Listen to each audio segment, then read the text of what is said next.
So hi everyone, welcome back to Brook Valley Life, or hello for the first time. Today we're carrying on with our series.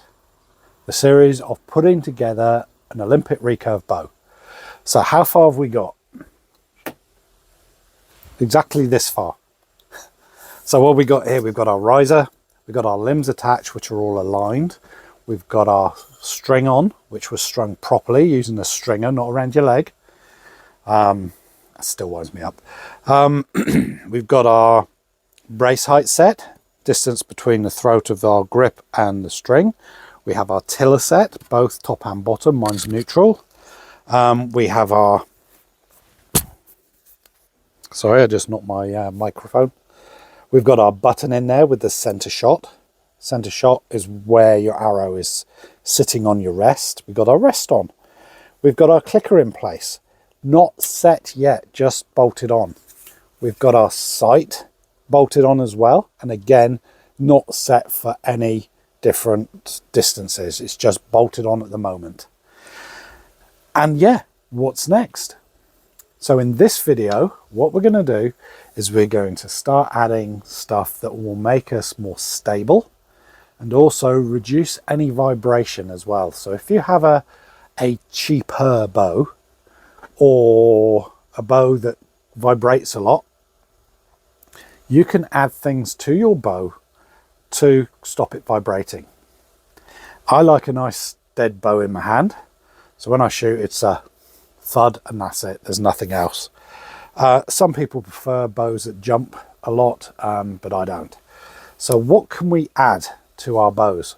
Well, there are some that add actual dampers onto the limb tips themselves under the string to stop any vibration there. These limbs are particularly good for vibration damping. They are a carbon and a resin. They're 55% carbon, I believe these ones are. These are the N3s. Nika have also coming out with a set of N3 Pros, which are said to be 100% carbon. I've not shot them yet. I can't really justify buying any. Maybe if Nika would like somebody to test them other than being in China, hint hint. The riser itself is a pretty good riser. This is the ET11 or Protos. They've just come out, or they're just coming out with an ET12, which looks pretty good. But I do like this one. They also have a full carbon fiber riser. I think that's the ET9. It looks very, very much like the Uka riser. And I guess that would be even deader, but it'll be light as well. I prefer something a bit heavier as well. The string, 8125, 18 strand with halo serving to fit large knocks. That's what I use. Yeah, that's about it for these, and my limb bolts are set in the mid position. I've not done any draw weight yet. So let's see now what we're going to put onto the bow to reduce any vibration, to make it easier to shoot. So this is, stay with me, this is going to be a exciting video. So hi everyone, let's the excitement begin. Here we have a riser. This is not the bow I'm putting together. This is a Junksing H7. Very good bow. This is the new version of the H7 without the limb pocket adjustments for different feel. I do have the other one that's got the hybrid version in here, that's either the performance or the smooth version, bit like the Hoyt Exceed. So what can we add to this bow, or my bow, to reduce the vibration? It's not a lot anyway, as I said, because of the limbs I've got on there, but you can get limbs and bows that vibrate a lot. First thing I would do is get myself one of these. This is a damper. What does it do? Well, it does what it says on the tin. It dampens out vibrations. And it also adds a bit of extra weight in certain places on the bow to help keep the bow steady. A heavier bow is harder to move. However, on the flip side of that, a heavier bow is harder to hold up. as well. So you need to make a compromise. If you're a beginner, you may want a lighter setup. Can you get lighter stabilizers? Of course. Nika's got a great setup for beginners. I've got a set and I've had to put extra weight on them because I found them too light. But for a beginner, they'll be absolutely fantastic. Yeah, they come with a full set. They're about $150, but you get a long rod, 2 side rods, a V-bar. I think there's an extender in there as well. And yeah, it's got even the dampers on the end with some little weights. I've got spare weights at home here, so I put them on and they shoot perfectly. So where am I going to put this on the bow? Now there's a number of different areas. Let me come closer. You'll notice on each limb pocket there and there's a position that you can screw stuff in. If you look on the back, on some risers you will find one behind the grip or just below the grip, and then you'll have your main stabilizer. They call these bushings because they're usually screwed in. On better risers you'll have an actual bushing that screws in or is even glued in, so if something does happen to the thread within the riser itself, it's not just cut into the riser. It just makes it a bit more better, more safer. So if you won't damage your riser, because if this was screwed straight into the metal of the riser and it got damaged, that's your riser out the window. You could drill it out, put a new thread in, but are you going to get it straight and all stuff like that? You need an engineer to do it. So where am I going to put this? Well, usually I put mine in this top position at the top limb. So any vibration from the top limb will come through the riser, down this damper, and all the vibration, instead of going along to the end and coming back down again into the riser itself and then into the grip, will be taken out by this damper. It also has these extra weights just for a little bit of extra weight on the bow to make it more difficult. What words am I looking for? Make it harder for the archer to actually move the bow around. Also, if you look at a recurve riser without anything on, this is how it sits in the hand. Yeah, it's designed to have extra weight to bring it upright for when you're drawing. They're designed to have stabilizers on, simple as that. So I put mine into the top, and that's how I shoot it. Now some people will ask, well, shouldn't you put one in the bottom? You can if you want to. Simple as that. You can actually take the weight off if you want to and just put a rubber damper here, so there's no extra weight on the bottom. That's if you want it a bit lighter, or you can put another one of these on. Simple as that. Straight in, and now you've got the same, in fact slightly more weight at the bottom, whatever suits you. But that is where the dampers go. Next,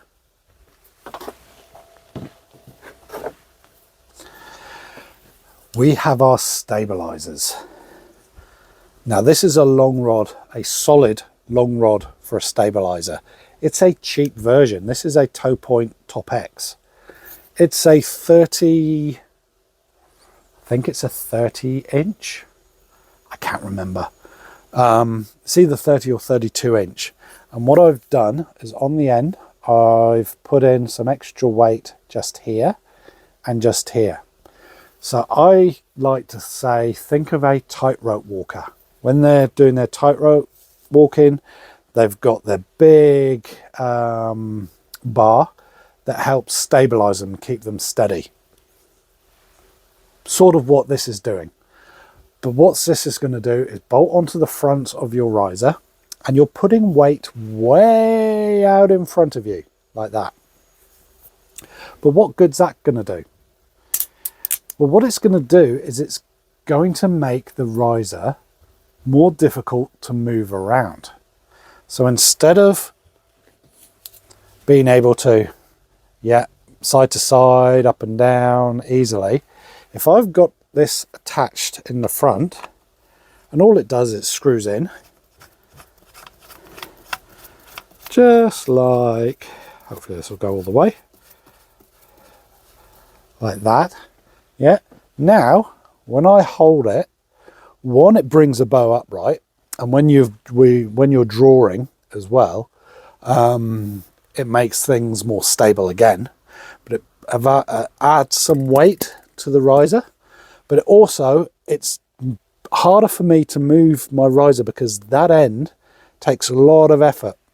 This is where the old force times distance and physics comes into things.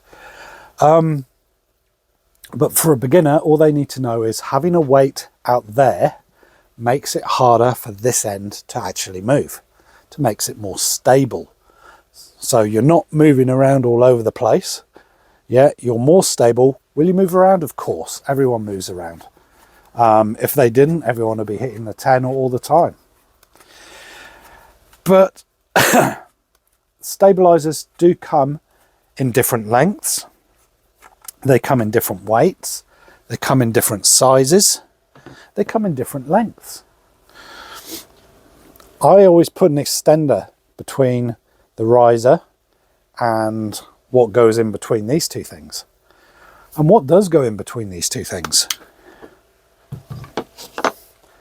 A small thing called, hopefully you can see that, a V-bar. Why do we have a V-bar? Because on each side of our V-bar, we put some more stabilizers with some more weights and some more dampers. Now remember, the dampers are there to reduce vibration. The weights are there to make you more stable. So if you've got two dampers sticking out the side, one each side like that, it's going to make it more difficult for you to twist and torque your bow up and down. Even with one on there, it's difficult to move around. So imagine you've got two. But the big thing you need to remember is don't put too much weight if you're a beginner, because it's going to start hurting your shoulder trying to lift your bow up. Because if you consider, and this is something someone asked me the other day, where are we? Let me just grab this. This bow, all I've got on there is a sight, a clicker, and a button with the limbs, the string. How heavy is it? Let's have a look. Here's my bow weight, and that is telling me that is 2.2 kilograms. 2.2 kilograms. So if you say a kilogram is 2.2 pounds, so 2.2 times 2.2, 4.8, I think, no, 4.4, that is 4.4 pounds before we even get the stabilizers on. So if you're new to archery or somebody who's not as strong as other people, and you're lifting this bow up and you're trying to keep it in the upright position, it can start hurting your shoulder and also down your side. So you have to work on adding weights. This is why you're going to start off with a lightweight set of stabilizers, a cheap set, and then move up. Now on my competition bow, which I will change this to, I have a set of biter stabilizers, and I'll put a picture of them. And they're slightly different to these. These are solid carbon rods. Yeah, my biter ones are 4 thin carbon rods put together with some connectors, I think is the best way of putting it. And those connectors can be, the three in the middle can be moved up and down for tuning and to reduce vibration. Now you can add extra weights on the end, and then on the side rods you can add weights on those as well. And I think on my biter ones I must have a good 2, 4, 6, 8, maybe 8 ounces at the front, and then 4 to 6 ounces on each of the side rods. But I can change that if I find it's too hard to lift up.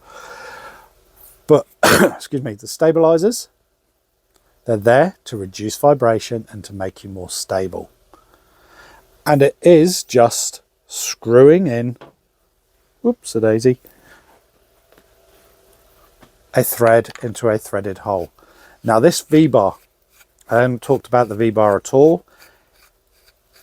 They come in two different forms. I'll put a picture of one type, which is a fixed angle V-bar, or you can get this, which is a movable V-bar, so you can have them spray out either way, whatever distance you want. But remember, you're only allowed 800 millimeters area when you're shooting. And also you can actually, with these ones, you can change the angle that they sit at, up and down. So if you want more weight down low, you can reduce or drop the angle down, so these angle down like that, and then have your bar out the front as well.